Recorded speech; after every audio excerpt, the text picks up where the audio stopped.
What's your emergency? 5, 4, 3, 2, 1. Welcome to the PIO Podcast, a place to discuss all public information-related topics for police, fire, EMS, and local and federal government organizations. It was a good learning experience for a lot of us that social media is not real life. But we have to remember the media are very rarely a target audience. They're simply that conduit. Our words have impacts on individuals, and it may not be positive. So just being thoughtful and mindful of the words that we speak. I think what's so interesting about this position too, and this job and this profession, is that every one of us is looking for purpose. And when we find it here, that's it. To know is that a crisis for one is not necessarily a crisis for another. This episode is sponsored by the Social Media Strategy Summit, the leading provider of social media education. They host annual events designed specifically for government communications professionals like you to help you build and engage your communities through social media. Visit their website at socialmediastrategysummit.com to learn more and use promo code PIO Podcast for 10% off of your registration.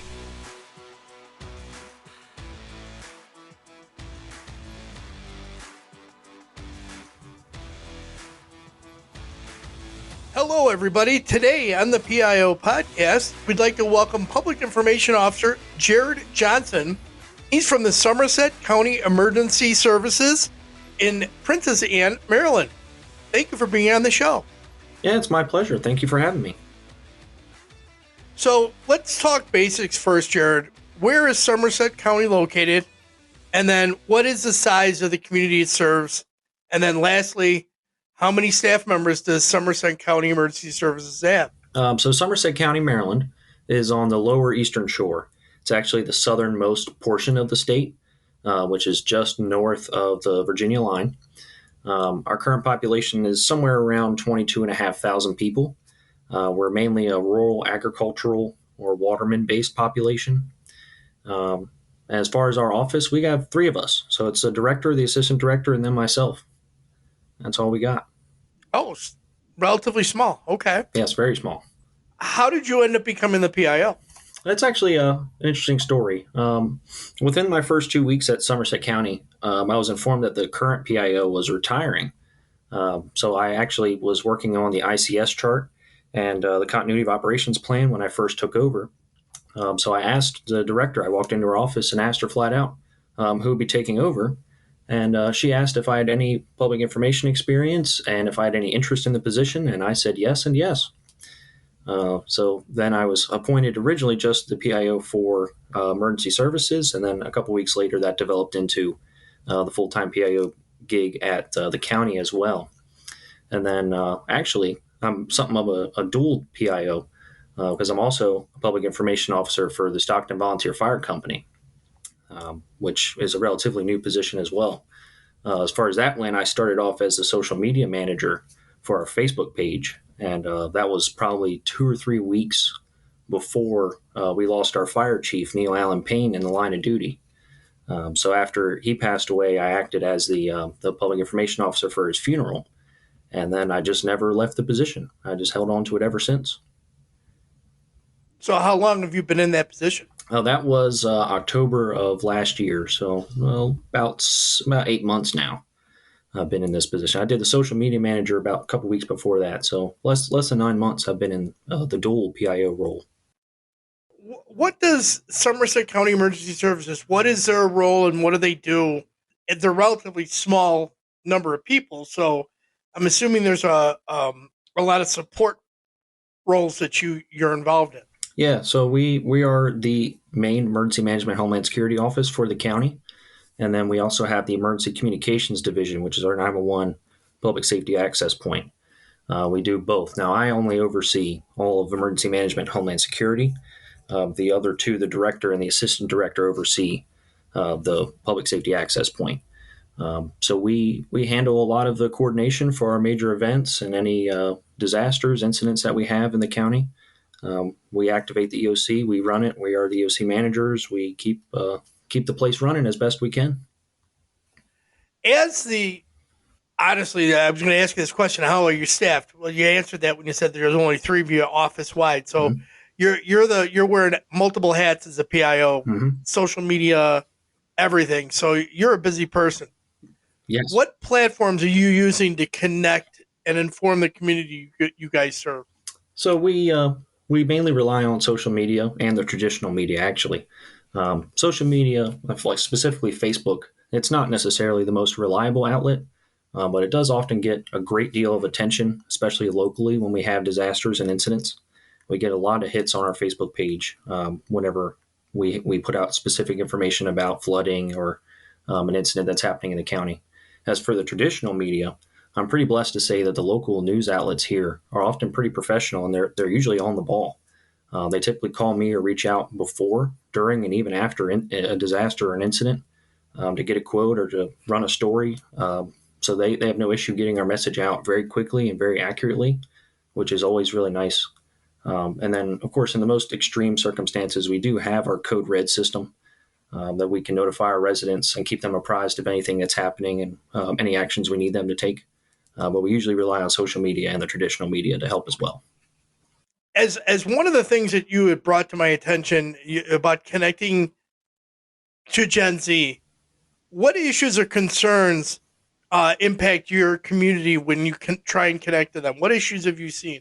Yeah, so with Gen Z, they're actually pretty well involved in public information without knowing it. They're able to share information with one another pretty much at lightning speed, and as long as that information is accurate and complete, it can be an asset to us as public information officers. The only major concern I have is how do we reach them?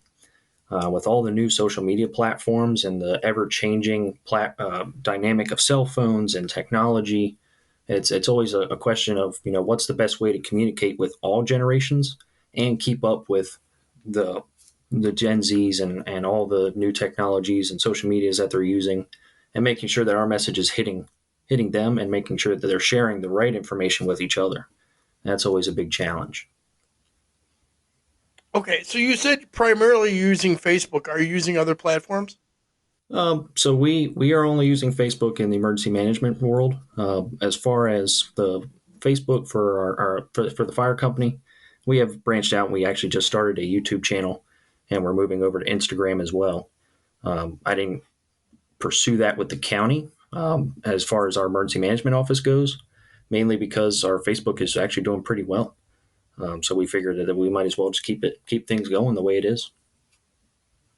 As you've said before, Gen Z, it's challenging to communicate with them, and they expect transparency and they look towards social media for their information. That's like a gimme nowadays. Kids look at TikTok and all these other platforms to get their news. Nobody's watching. None of the Gen Zers are watching regular news television. How do we connect with them? And how do we try and address those factors when we're trying to communicate with the Gen Z? Yeah, so one of the most effective methods I've seen is actually using live videos. I found that doing a quick live video where I show what is happening, what exactly I see, and turning the camera around to see if there's flooding or fire or something like that, so that they could see it firsthand, and then explaining what we want them to do and what they can expect can actually go a really long way with the younger audiences. I often get pretty good feedback from the videos, and whenever I'm out and about in the public, I'll get recognized as that guy off Facebook Live, which gives our office more exposure year round, and gets them coming whenever we have something going on. They'll come to our page directly and try to get the information. So I think that the live videos actually work a lot better than people give them credit for. Okay, so and that makes complete sense because video obviously for the Gen Z, TikTok, Instagram, YouTube, all of the other platforms that are out there, even Twitter now going to long form video, a lot more than just seconds of video, has really had an impact. So that makes sense that live video is going to attract that attention. Plus, it's going to get you that exposure on social media that, just putting up an old video, maybe a video that you recorded hours ago and edited, is not going to get quite the amount of attention as a live video. So that makes complete sense. So in your community, Go ahead. Right here, yeah. So the other thing too is that with the live videos, often it could discourage the younger audiences from going outside if we have like tornado warnings or if there's floodings or something like that. A lot of times people go to the affected area and do their own Facebook Live so that they get Facebook famous and they get attention Right. themselves. But Everybody if wants they their see the video on our page, they can watch it from the comfort of their home and stay safe and just reshare it and push it out to right. their audience, which is always good. All right. So on the other end of it, the baby boomers are almost always the opposite. They do pretty much the opposite of what Gen Z does, and they really like to be face to face. They despise texting. How do you connect with that aging community in your area when you're trying to get information out about disasters? I found that live videos do work pretty well with the well-aged population as well, but I think that the two better methods is face-to-face interviews with the local media, and then press releases actually are always really nice and easy. I found that the interviews are often watched pretty well because the well-aged population does typically get their information from the nightly news. They're already watching because they want the weather updates, and if the news runs a quick 90-second story on what we have to say, then they're getting that information directly from the comfort of their normal routine, where they're already watching TV as it is. And then the press releases are also a great tool for sharing information because it's one time they can go back to the page whenever they want to see it, and then we can update it. We can always use the featured option on Facebook, so it's up at the top of our page. And then, it can give a really quick blurb about what we want them to do, what they can expect, and what our actions are moving forward. So, Jerred, where do you see some changes coming in the future in the way PIOs communicate with their communities? Have you ever thought about that? A little bit. It concerns me a lot, because social media is forever changing, and it's always going to be a challenge for public information officers. I would like to think that the way that people communicate is going to change as far as the methodology goes, mainly because there's been a talk about how we're going to connect all these smart devices, like our smart watches, the phones, and the glasses, and the smart devices in the home, and then in your car. An excellent example could be, the AI and the Chat GDP, and how that's all going to tie into public safety. People have run tests and asked these AI devices about, how can I be better prepared for hurricanes and flooding and things like that. So it always is nice to know that they're putting out the right information and not just what's ever on Wikipedia or on some popular site. These new technologies could easily change the course of conversations and information sharing. So as PIOs, we have to stay ahead of the curve and stay apprised of whatever the next changing technology will be and how that can incorporate with our goals and our ambitions. Lastly, is there a question that I should have asked, and how would you have answered it? So one thing I always want to know more about is how my colleagues, how they hear about their performance, how they get feedback about what they do, and how well their strategies are working, and things like that, and mainly how we measure our successes. There's always a possibility of finding out, if 911 calls were limited after a press release was put out or something like that. But I'm always curious to learn how others measure their success whenever they have an incident or a disaster, or even just a simple, preparation notice or press release or something like that. I always want to know how they measure their success as opposed to just simply reading the comments and getting general feedback from folks if they use some kind of platform or something of that nature. Well, I think in the bigger incidents, it's always good, and which is very common in the fire side, is to do a hot wash after the incident is done, and go through what you did and what you didn't do, or where you thought you saw gaps, or where you saw comments from the public, and part of that is bringing in somebody from the outside to look at that.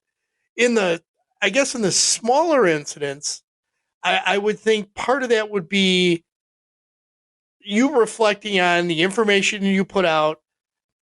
How did it get received? Looking at the analytics, did people heed the warning? Were they confused by the language that you put out? Because sometimes that happens, and maybe we over technical the jargon, or maybe we're forgetting that we need to speak in third or fourth grade language to get that word across. And sometimes that's reviewing what you did in the past and then just saying, okay, this is what I need to do in the future.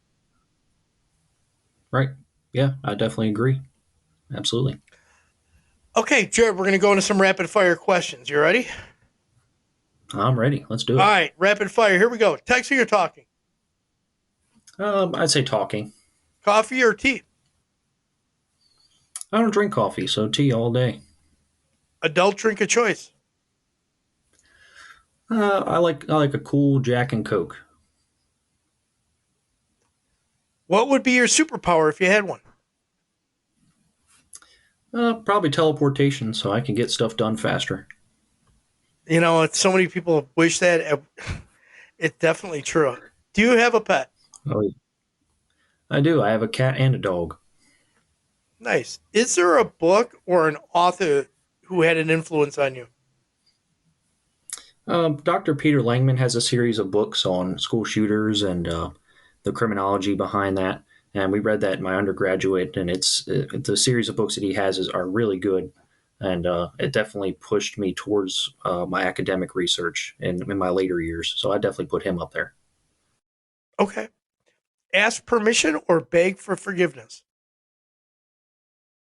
I beg for forgiveness most times. It's a PIO way. If you could have coffee with any historical if you could have coffee with any historical figure, who would you choose? Probably President Theodore Roosevelt. He's always been somebody I look up to over the years and learn more about, and I would definitely want to have a conversation with him. He would be a really interesting conversation. You know, he did so much and impacted so much of the country. The general public just doesn't understand what he did. They really don't. Mm-hmm. I think that people need to study a lot more of him. Oh, yeah. The multitude of things he was involved in and all the hunting and his conservationism on top of being president and police commissioner and all that, it would definitely be worth picking his brain and getting a firsthand experience with him. I absolutely agree. All right, Jerred, final thoughts. What key points would you like listeners to take away from today's interview? I'd say one thing is the best way to learn is simply just to listen from others. It's not enough for us as PIOs to just know that what we're doing is enough and that we're doing the best we can. We need to take the feedback from our community and adjust our strategies to fit our individual public safety, public information plan. The best way that we can grow and reach our entire whole community is by listening to them and simply just hearing back from what they have to say. Nope, I agree. Anything else you'd like to add? I would say to anybody who's looking to get into the public information field, take it from me. Your opportunity, it's going to come when you least expect it, and most likely not when you want it either. So if you're waiting, just keep waiting. It's coming. It's around the corner. Any day now. There you go. All right, so Jerred, how can people best reach you if they want to connect or follow up on anything they've heard? Yeah, so you can follow me on Twitter. That's Jerred A. Johnson, or my LinkedIn is also a good place to reach me. If anytime anybody wants to reach out and has any questions, shoot me a message. And I will add all of that into the show notes. Jerred, thank you very much for coming on the show. I hope you had a good time. I most certainly did. Thank you again, Robert.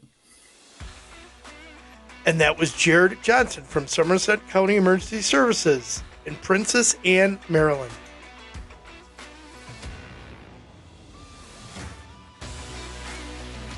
That's all for this week. We hope you enjoyed this episode. Another huge thank you to the Social Media Strategies Summit for being a sponsor of the PIO podcast. Join their First Responders Summit this April or their Government Summit this May. Learn more about confirmed speakers and programming at socialmediastrategiessummit.com and use promo code PIO Podcast for 10% off of your registration. We hope you enjoyed this episode. Be sure to subscribe to the podcast to get notified of the latest episode. If you are listening on a platform that allows reviews, please give us a review. We appreciate any review, good or bad. It helps us improve on each episode. Until next time, be safe.